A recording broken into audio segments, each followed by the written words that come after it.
आइए दोस्तों, आज हम एक ऐसे ज़िले के बारे में जानने जा रहे हैं जो अपनी सुंदरता के लिए तो जाना ही जाता है, साथ ही अपने भव्य इतिहास के लिए भी जाना जाता है। पिथौरागढ़। पिथौरागढ़ उत्तराखंड राज्य का एक जिला है जिसकी स्थापना 9 नवंबर 2000 को हुई थी और यह अपनी प्राकृतिक सुंदरता साथ ही अपनी खूबसूरत इतिहास के लिए जाना जाता है। पिथौरागढ़ का पुराना नाम सोर घाटी था। अगर इस सोर घाटी के अर्थ के बारे में बात करें तो इसका मतलब होता है सरोवर। दोस्तों, माना जाता है कि पहले इस घाटी में 7 सरोवर हुआ करते थे, जिसमें दिन प्रतिदिन सरोवर का पानी सूखता चला गया और यहाँ पर पठारी भूमि का निर्माण हुआ और पठारी भूमि होने के कारण इस जगह का नाम पिथौरागढ़ पड़ा। लेकिन अन्य लोगों का मानना है यहाँ पर राई पिथौरा यानी कि पृथ्वीराज चौहान की राजधानी थी और उन्हीं के नाम से इस जगह का नाम पिथौरागढ़ पड़ा। लेकिन अन्य कहानी के अनुसार कहा जाता है कि यहाँ पर पृथ्वी यानी कि प्रीतम पाल के नाम से इस जगह का नाम पिथौरागढ़ पड़ा।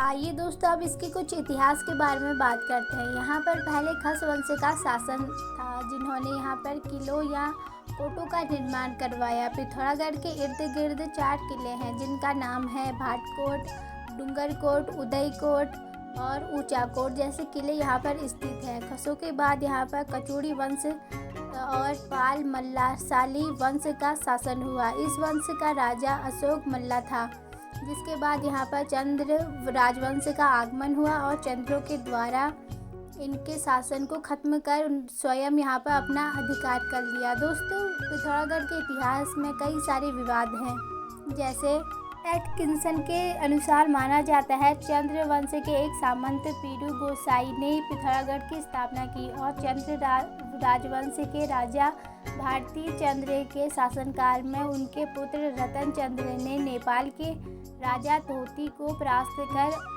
सोर घाटी पर कब्जा कर लिया और इससे कुमाऊं या कुर्मांचल में मिला दिया। उसी के शासनकाल में पीरू या पृथ्वी गोसाई ने पिथौरागढ़ नाम से यहाँ पर एक किला बनवाया। इसी किले के नाम पर ही बाद में इस नगर का नाम पिथौरागढ़ पड़ा। जिसके बाद चंद्रों ने कुमाऊं के अधिकांश जगहों पर अपना अधिकार कर लिया। उन्होंने कई कबीलों और कई सारे पड़ोसी कबीलों साथ ही पड़ोसी राज्यों को अपने अधीन कर लिया। इनके बाद यहाँ पर गोरखों का आगमन यानी कि गोरखों का साम्राज्य स्थापित हुआ और गोरखों के बाद यहाँ पर ब्रिटिशों का आगमन हुआ और इसके बाद यहाँ पर कई सारे स्कूल और कई सारे सैनिक छावनियों का निर्माण करवाया गया। दोस्तों, पिथौरागढ़ पहले अल्मोड़ा का एक हिस्सा था यानी कि अल्मोड़ा का एक भाग था, लेकिन बाद में 24 फरवरी 1960 को इसको अलग करके ज़िला बना दिया गया। अगर यहाँ के फेमस प्लेसों के बारे में बात करें तो मुनस्यारी यहाँ का एक हिल स्टेशन है जो अपनी बर्फ़ से ढकी पहाड़ों और अपनी हरी भरी घाटियों के लिए जाना जाता है। दूसरा है गंगोली हाट।